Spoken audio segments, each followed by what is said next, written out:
This is Cruise Radio. Cruise Radio is brought to you in part by tripinsurance.com. Travel insurance done right by the people who know travel insurance. Get a quote today at tripinsurance.com. Broadcasting from the tripinsurance.com studios in Jacksonville, Florida. This is Cruise Radio. Cruise Radio. Hey, how's it going? My name is Doug Parker. Thank you so much for checking out this episode of Cruise Radio. Very happy to have you here, my friend. On this episode, a review of Royal Caribbean's Symphony of the Seas from Jason. But first, staff writer Richard Sims is here with Cruise News. Hey, Richard. Hey, Doug. We kick things off with a topic that's always near and dear to people's heart and also riles them up, raising cruise gratuities. That's right. Royal Caribbean is hiking gratuities by 50 cents per person per day, and that's across all stateroom categories. I think the real question here is twofold. Will other cruise lines follow suit, and what's the breaking point? Like, how much will people accept when it comes to these once or twice a year increases by the various lines? And here's the thing. When cruising first came back after the shutdown, I think all of us were feeling really generous toward the lines. They would raise the rates on, whether it was they would raise the specialty dining price or they would raise their daily gratuities. And we were like, you know what? They've been through a hard time. We can throw some extra money their way. But now those days are over, and the companies are openly and repeatedly bragging about how much money they're making in their quarterly reports. They're making money hand over fist. So, hey, why not take some of that money and pay your cruise? I talk about this a lot, but if they just folded the daily gratuity expenses into the price of the cruise, they wouldn't risk alienating passengers. The nickel and dime crew, and honestly, it's not just the nickel and dime crew. I mean, I get annoyed by it too, and I'm not a nickel and dime person. But every time gratuities are raised, and they announce it, it causes a furor. People get very upset, and they can completely avoid this. Like Virgin Voyages just rolls it right into the cost of the cruise. Certain cruises do that when you are in a suite. For example, I'm doing the yacht club in MSC Meraviglia in 2 weeks, and I believe in that case, the gratuities are kind of rolled into the price. They call it, we're paying your gratuities, but they're not. They're just rolling it into the price. So this is something they could do across the line. But here we go again. For those who are keeping track, the new Royal Caribbean rate is $18.50 per person per day for an inside ocean view balcony or junior suite. Anything above that, it's $21 per person per day. This is going to go into effect on November 1st. And the lesson here is that while I often advise that people hold off paying for your cruise until you absolutely have to, because, keep that money in your account earning interest as opposed to in theirs, I would say that when it comes to things like daily gratuities and drink packages, it is worth either paying them off in advance to avoid this kind of thing, or making sure you're keeping a close eye on Cruise Radio, for example, to find out when the gratuities are going up so that you can pay them. Like, for example, these go into effect on November 1st. So if you pay your gratuities now, you can get the old rate. Same thing usually happens when a cruise line ups the price of their drink package. It'll usually be, it does sometimes happen, but it's not usually this goes into effect immediately. It's usually this will take effect starting on cruises, December 1st or something. So as long as you're keeping an eye on things and you're an alert consumer and you know when the rates are going to go up, you can usually manage to, if you've got something already booked, pay off the gratuities in advance so you don't have to worry about the increase. Since we're on the subject of Royal, they're finally returning to a port that's very popular. Oh, very much so. It's been about 7 months since Royal ships went to Labade, the line's private destination, or one of their private destinations. They stopped visiting there earlier this year when political unrest in Haiti made it too risky. There was a lot of gang violence and other problems. I mean, when the United Nations pulls out, it's time to say, maybe we don't cruise there right now.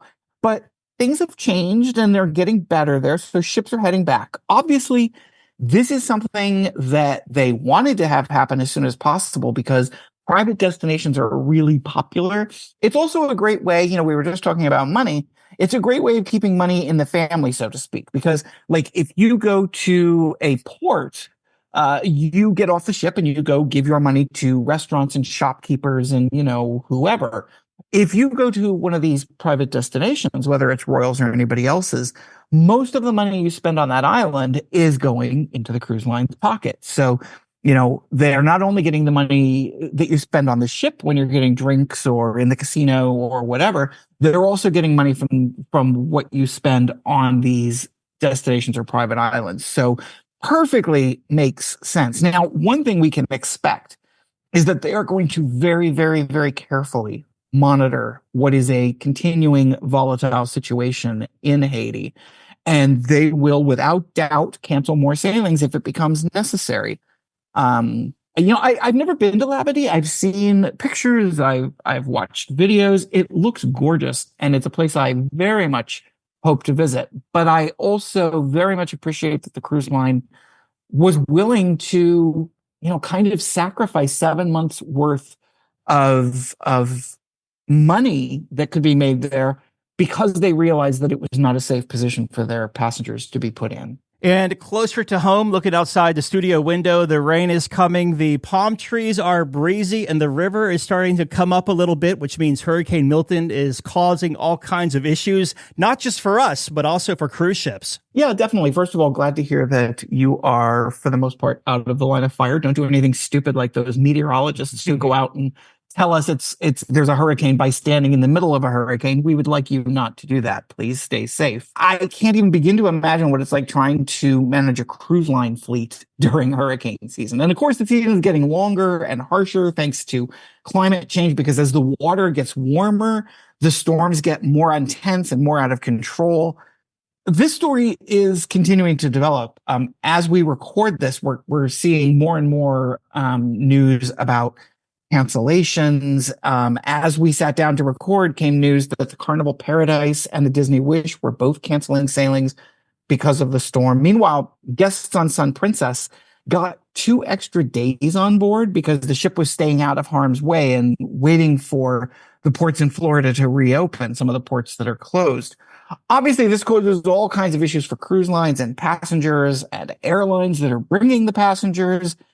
And the thing that we advise, and this is not just during hurricane season, but it is particularly true during hurricane season, is travel insurance. We cannot, I know that we beat this drum a lot, but it's an important one. We constantly hear from people who didn't have travel insurance and then turn around and are mad that the cruise line isn't, giving them a refund for an interrupted trip, or that the airline isn't. And travel insurance, yes, it's an added expense, but it's an important one.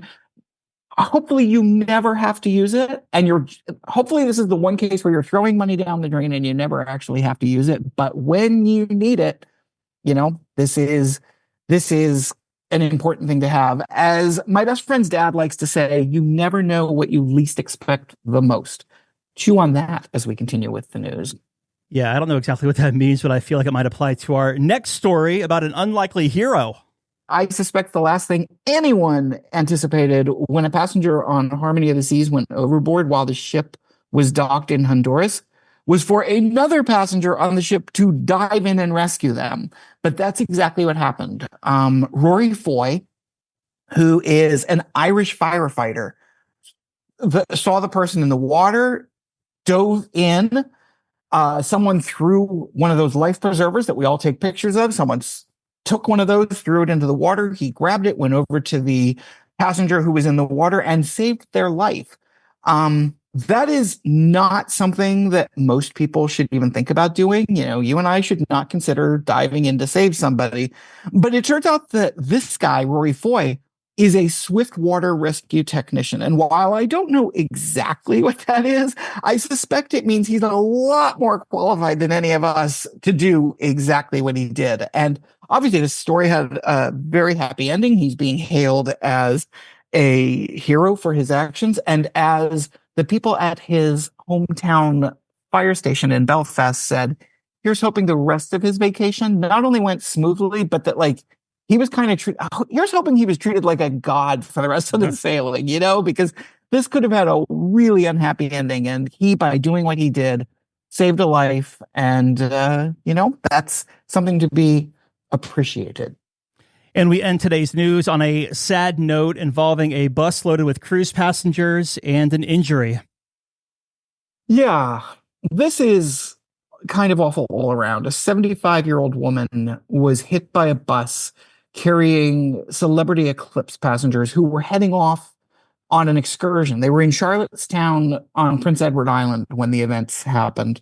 Obviously, everyone on the bus, from the driver to the passengers, were shocked and shaken by what happened. It's been reported that the driver and the bus company did everything they could to calm the passengers and comfort them after what they had seen. They did everything right, in other words. The incident itself is still under investigation as to exactly how it happened. Some of the passengers got on a different vehicle and went on with their excursions. Others were obviously too upset to do so, and they returned back to the ship. At the end of the day, everyone's thoughts were with the woman who sadly passed away shortly after she was taken to the hospital. And some news that came in as we started recording here, so I'm kind of glancing over it. It looks like a new Royal Caribbean private destination in Costa Maya. What do you know about it? You're a better skimmer than I am. That they are, in fact, building a new destination that's going to be known as Perfect Day Mexico. It's going to open in 2027, and it will be in Mahahul, which, yes, I had to look up a pronunciation guide in order to figure out exactly how to say that. But it's going to be very similar in many ways to Perfect K. They say it's going to involve all new thrilling water park, jaw-dropping pools, beaches, restaurants, bars, all the things you would expect from this. It's also going to be designed to be sort of sustainable.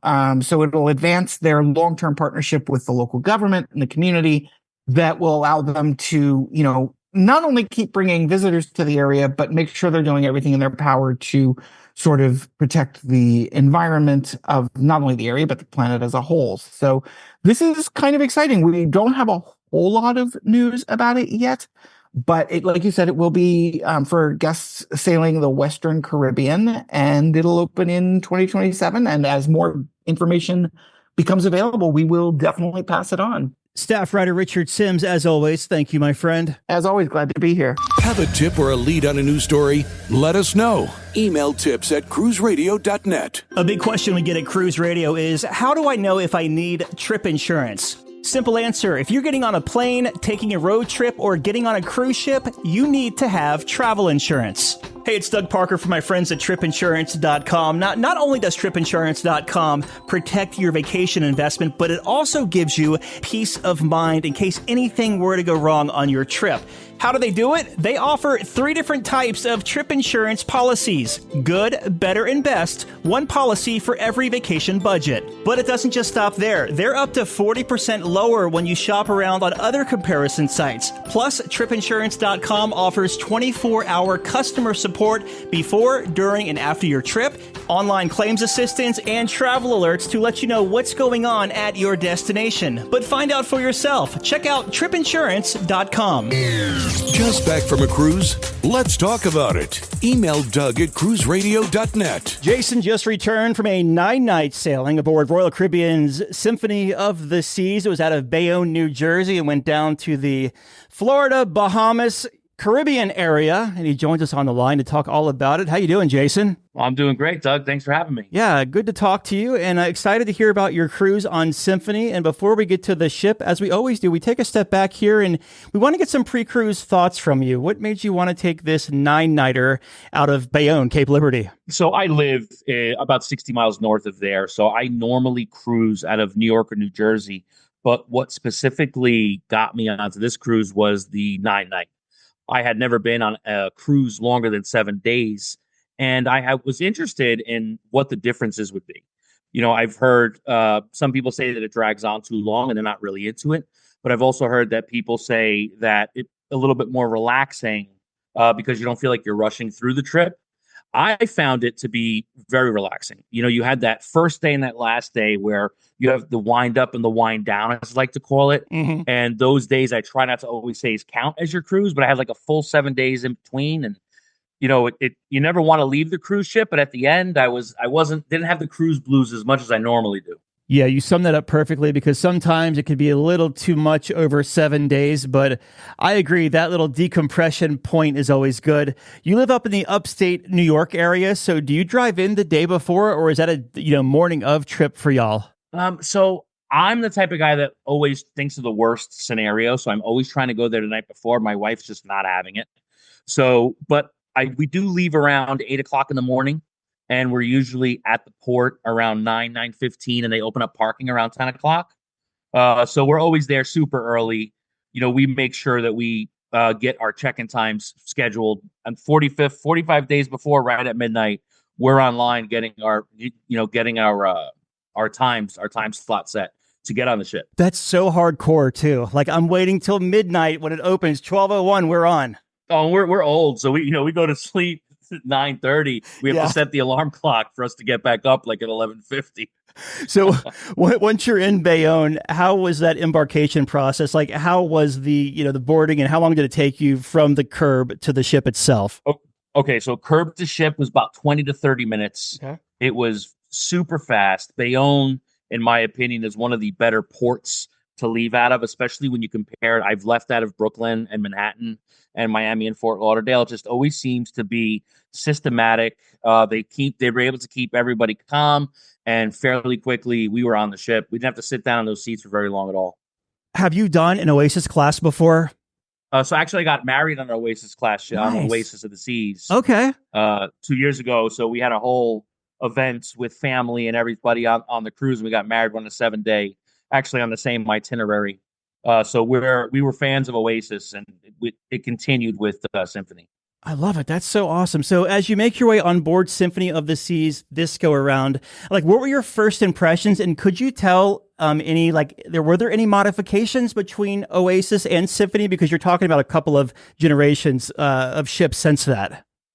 You know what? It struck me as very similar to Oasis of the Seas. The kind of things that we like. We're really into the Broadway, the shows, and the Aqua Theater. And I always liked Playmakers. Those were all in the same place. So I didn't really notice any huge differences. I'm sure there are to the avid cruise fans would probably be able to just spit them out. But yeah, I didn't notice very much difference at all. I like Boleros. It was in a great location. My Starbucks is where it's always been. And it didn't strike me as much different than Oasis. Totally getting sidetracked here, but if I'm thinking of Starbucks, and I'm randomly thinking of this now, if you brought a Starbucks gift card on board, could you use it or you wouldn't be able to? Okay, so what I've heard is you can definitely use the app, like your Starbucks app that you have on your phone.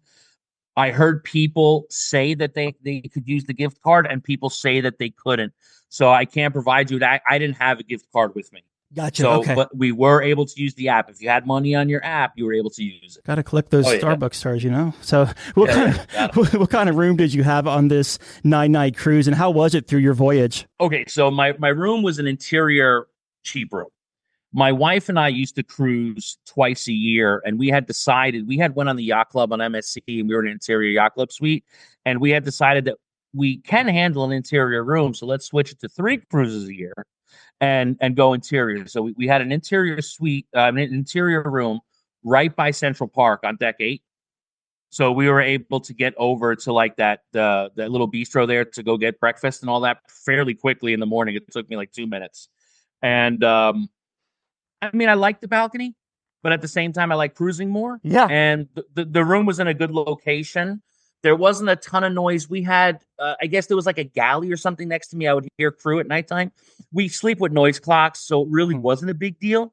But I really liked our room location, and it would be nice to have more storage, but it is what it is. I prefer to go on more cruises than less. Absolutely. All right. Well, good there. So you make your way to the Windjammer Marketplace, which is the buffet area on board Symphony of the Seas. How was it there? And for your voyage, did it feel very crowded in the area? So I always avoid the Windjammer on embarkation day. I know a lot of cruisers, that's like where they all rush to. We had purchased Jamie's Italian for lunch on embarkation. So as soon as we got on the ship, we went over to Jamie's and had an excellent lunch there. I did go to the Windjammer a couple of times.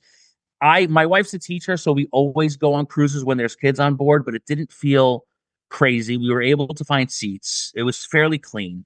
And it was, as you expect from most cruise ship buffets. It's not that's going to blow your mind, but everything is pretty good, but that's what we're looking for. Yeah, okay, fair enough. As far as outside of the Windjammer Marketplace, like the main dining room, what time dining did you have, and how was the service and food there throughout the week? So we had the My Time dining, where you just basically go down and just see if when they have a seat available. I never got turned away. We never waited more than like 20 minutes. We only had probably about 4 meals there, but the meals were consistently good. The service was slow on one night, but it was more of a peak hour, so it was to be expected. But the food was tasty. The quality was good. The people that worked there were really nice. If it took a little longer, they brought you drinks. It was all in all, I thought it was a positive experience. I see you had a dining package. What specialty restaurants did you hit up on this sailing? We went to 150 Central Park. We went to Chops, and then we went to Hooked. With 150 Central Park, how does that differ from Chops? Like, I think of 150 Central Park as a steakhouse, or is it more like a chef's table experience? You know what? I would stick it more closer to a chef's table experience. Okay. It is my favorite restaurant across all cruises that I've been on. Their food choices are always delicious. They have an amazing drink there that is a basil mojito that literally, I think that even if we didn't eat there, my wife would force me to go in there and try to convince them to make her one. The food is always tasty. They were very accommodating to us. It was they knew it was our wedding anniversary on the cruise, and they came over and brought us some cakes and sang to us. It was really nice. Yeah, the reason why I asked about that, and it might have sounded like a stupid question, but I did this on Allure of the Seas 150, and I could not remember for the life of me. I just remember that during our experience, we had a glass of wine with every course, and it kind of just brought me back to a chef's table. So I didn't know if it was like a chef's table, but yeah, that answers it there. And how was Chops? I liked it. I like, the ambiance of the place has that old school with the wood as that vibe of just being like a traditional steakhouse. For some reason, in my opinion, Chops is not the best steak that you can get on the cruise ship, but I did enjoy the food, and the service. The service was really good. It was quickly to bring us drinks to the table, and that's always important too. And the food was great. I don't drink wine much when I'm home at all, to be honest. But when I'm on the cruise, I always, let the waiters pick my wine, and they picked really good. It was really good tasting wine when I was there. So you said that Chops was not the best steak you could get on a cruise ship. Is there a venue on this ship you could actually get a better steak than Chops?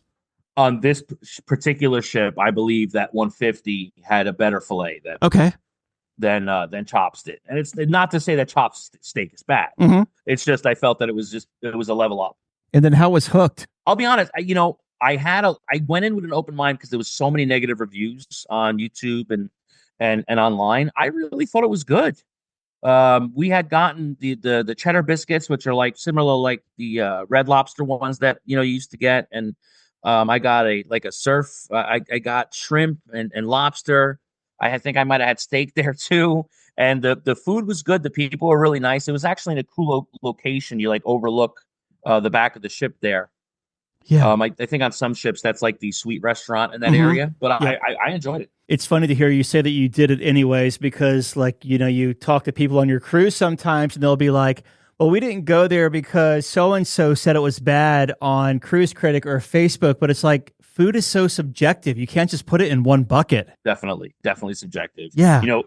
And there's so many, especially on the internet, and you're going to know this so much, way better than me. There's so many negative Nellies out there. That are just going to, anything that doesn't happen, that's completely to plan. If they have to wait an extra 5 minutes for their bread and butter to come to the table, it creates a negative experience for them. They can't get over it. I'm a real laid back person.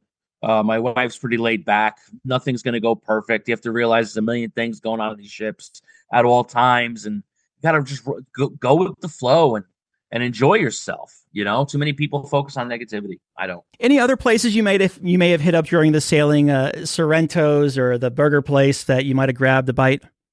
So I'll tell you a couple things I did. Solarium Bistro ended up being one of our favorite little spots to go to. They have a Mediterranean style buffet there, and they're open for lunch and dinner. It's never usually packed. The food is, to me, elevated from the Windjammer, and the hustle and bustle isn't there. So it's still a relaxed dining experience with it being a buffet at the same time, and it just feels like it flows better. It's cleaner. The people there are super nice, and we ate there a couple times. I also ate at Playmakers. I enjoy the chicken wings and the burgers there. I like that it's just like a regular sports bar that you can go to at any time. Mm-hmm. They charge you a la carte there. So even if you don't use your dining package credit, you don't have to spend that much money. You could just go there and spend $20 on a dozen wings and some other appetizers. And I really enjoyed that. Enjoyed Playmakers. I do every time I go on a ship. And we ate at El Loco Fresh. Mm-hmm. El Loco Fresh, a Mexican grab and go type of restaurant. It's in a very loud part of the ship, so I could see some people not wanting to just go to that area at all. But for me, we enjoy it, so we like eating there. They had a nice little selection of tacos and quesadillas, and they had a really nice area where you were able to pick your own toppings, and there was guacamole there, so who doesn't like that? And I went one time to Doghouse. I want to always like Doghouse more. I feel like they have good everything except the bread. It's like a sub roll, so it throws me off. Right. But it's the quality's there, and it's pretty good. Are there any true 24/7 restaurants on board Symphony? So you're supposed to, that they'll tell you that the cafe, which the name is going over my head right now, that's in the Royal Promenade on all the ships. Mm-hmm. It's supposed to be open 24 hours a day. You usually can get a couple of pastries there, or maybe a finger sandwich in the middle of the night, but they don't have anything like Oceans or the local, Norwegian would have on Royal. But it is, if you go, you can get a finger sandwich there and a coffee at 2:30 in the morning if you want. And then Sorrento's usually closes around 2:30, 3 o'clock also. Okay. Not bad. So the entertainment on board this 9-night cruise, how did it stack up for y'all, and what did you think of it? Okay, so that was the one part of this cruise. This was the best selection, in my opinion, of entertainment that I've had on any of the 25, 30 cruises that we have been on. Nice. Hairspray. I've seen Hairspray on Broadway, and this was a better version of Hairspray on this ship. Wow. The cast sang very well. They were very energetic. I had heard from somebody on the ship that it was their first or second week on the cruise ship. I don't know if that had something to do with it, but it was fresh and it was fun. I don't know if you've heard of the show Flight. Mm-hmm. So I knew the airplane was going to fly through the crowd, and I know that some people probably didn't know that because they don't follow it like cruise folks do. But I thought that I wouldn't be as excited or as happy when I saw that. The show was really cool. The airplane flying through the crowd was fantastic. So that was those were the main theater shows. They also had a aqua theater show called Hyro, mm-hmm. which I like the aqua theater shows, but I usually only get about 20, 30 minutes of my time before it just looks like the same thing over and over again. Yeah. But I still am entertained by it, and I did enjoy it. Mm-hmm. Then in the ice rink, they had a show called 1977, I think. Okay. It was good. I've heard on the internet that you can't really understand what it's about or follow the story. I agree with that, but I was still entertained, and the performance of the folks that do the ice skating was fantastic. And then they had like a little pop-up ice skating show called Ice Skate 2.0. Mm-hmm. That was on like day 7 or 8. That was friggin' awesome. There was like hip hop music, and there was like dancing, and there was this like 6'3" guy on the ice that was able to do backflips. It was fantastic. It was awesome. So this, overall, this ship had really great entertainment. It's funny. The first ice show you were talking about, I interviewed someone I think it was maybe last month or something. And they said the ice show. I had no clue what in the hell I watched, but I sat through the whole thing because it was so awesome. It was awesome, but you don't know what's going on. Yeah. I think they're time traveling, but that's the closest I got to figuring anything out. Right. It's awesome. Any kind of like roving musicians or comedy clubs you may have hit up? I went to the comedy club. I didn't go to the big theater comedy show. I went to the one that they had in the where they do the karaoke, and I liked it, but it was a little bit elbow to elbow with everybody else. Yeah, I'm a pretty big dude, so it got uncomfortable for me. That I think I'm taking up too much space and I'm getting everybody's way. So I didn't stay very long, but I did go to one of the regular comedy shows in the actual venue, and it was fine. The people were entertaining. I felt like the person that wasn't the headliner that went on before was better than the headliner themselves. But, these people can't be on 100% of the time, and it was still entertaining and fun. The casinos on these Oasis class ships are set pretty low, like deck 3 or 4, I believe. How was that as far as the smoke situation in and around the casino? So Oasis was the worst ship I've had with smoke. Just It felt like it didn't filter when you were in the casino. Symphony was definitely better than Oasis, but once you got to like 1 a.m., and I gamble at nighttime, once you got to like 1 a.m., it was pretty smoky in there. Like I'd be in there. My wife wouldn't really like to be up. She'd end up going upstairs because it got too smoky.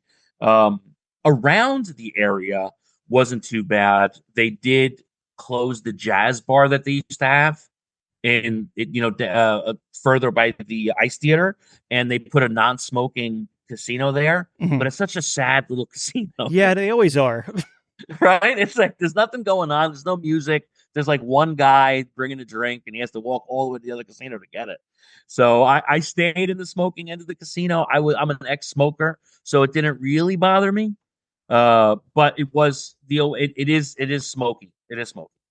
Yeah, talk about a buzzkill if you're going from the regular casino and then walking into that non-smoking one, and it doesn't matter if you're winning or losing. It's just like, oh, cool, I won $100, or oh, I just lost 100, because like there's none of that excitement of the bells going off and people raising heck around you. Just kind of it's like a it feels like a drag. Yeah, no, I didn't like spending time there at all. Yeah, 100%. So the sea days, how was the ship as far as crowds and congestion? And did you get any kind of info on how many people were on board your sailing? I know that they had we were sailing at 100% capacity. They had mentioned that. I have been on plenty of ships. Like I said, my wife's a teacher, so I normally go during spring breaks and times when the ships are full.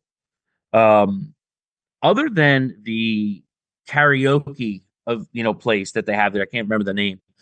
Other than that, it seemed like you were always able to get a seat when you wanted to sit and chill at a bar. The schooner bar, which is a classic, you were always able to sit down or hang out there near the piano guy. That was always fun. I feel like the Oasis class ships in general handle crowd control fairly well. But with that being said, I'm not a guy that hangs out by the pool much. So that always looked really busy to me. But other than that, the venues on the inside of the ship, when they were doing trivias and things of that nature, you were able to sit down and chill out and have a good time. All right. Very nice. And then the ports of call for this 9-night cruise. What we'll do here is, so you leave Bayonne, give us your first port of call, the highlight, then you can move to the next one. Okay, so our first port of call was Orlando, Cape Canaveral. Normally, we don't even get off there unless I have family lives down in South Florida that'll come up and meet me once in a blue moon. But on this particular trip, we had looked up online some local seafood joints to see if we wouldn't found something we liked, and we found this little hole-in-the-wall place that sold really good seafood, and we went and we had some crab and some lobster and some shrimp, and basically took an Uber there and took an Uber back and really didn't do much. We just spent an hour or two outside the ship. There's not much going on in Cape Canaveral, unless if you've never been there. I guess there is, but we've been there a lot. I guess you can always go to Ron John. What is it, Ron John Surf Shop? You can go there? Yeah, you can go to Ron John's. You could do that. A lot of people, especially the people that have only been there once or twice, that's where I heard them going when we were waiting for our Ubers outside.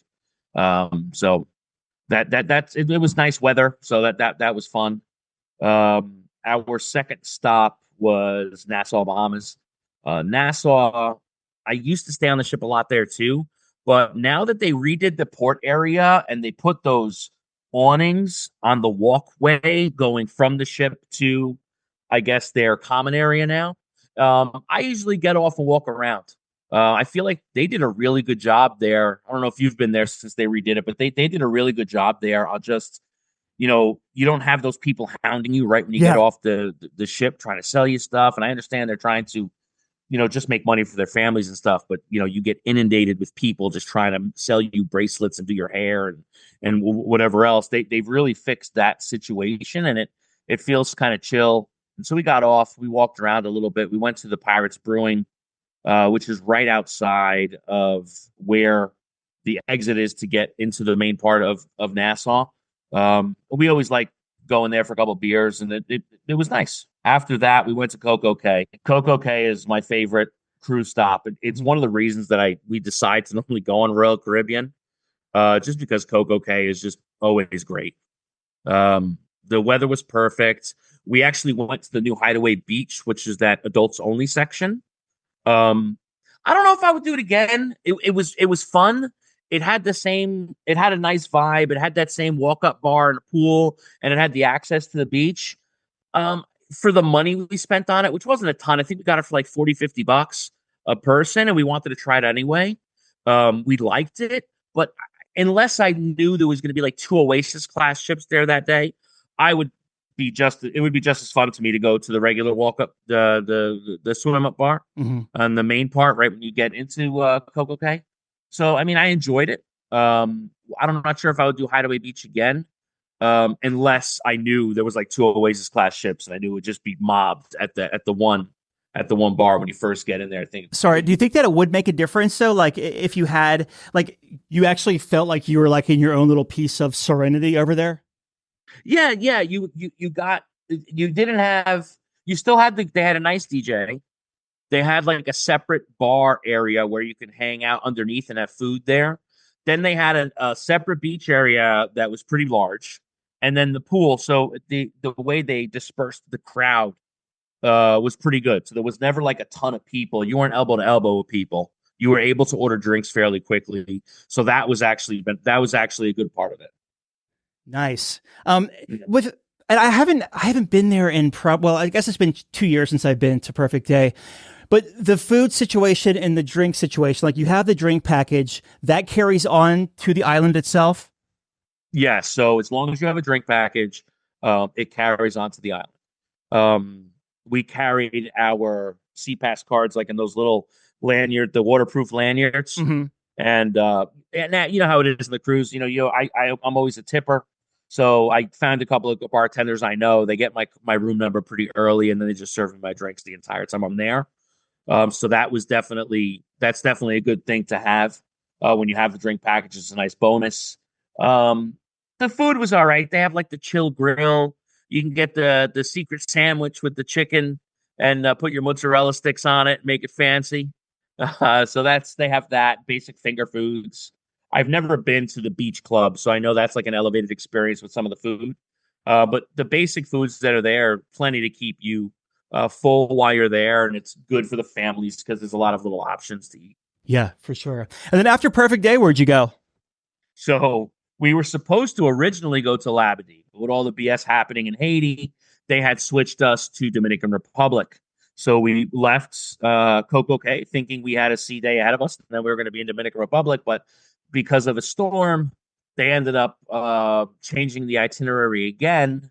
And we were hoping they were going to bring us back to Coco Cay, but we got a second Nassau day. So most of us just stayed on the ship. I already went to the brewery I like there.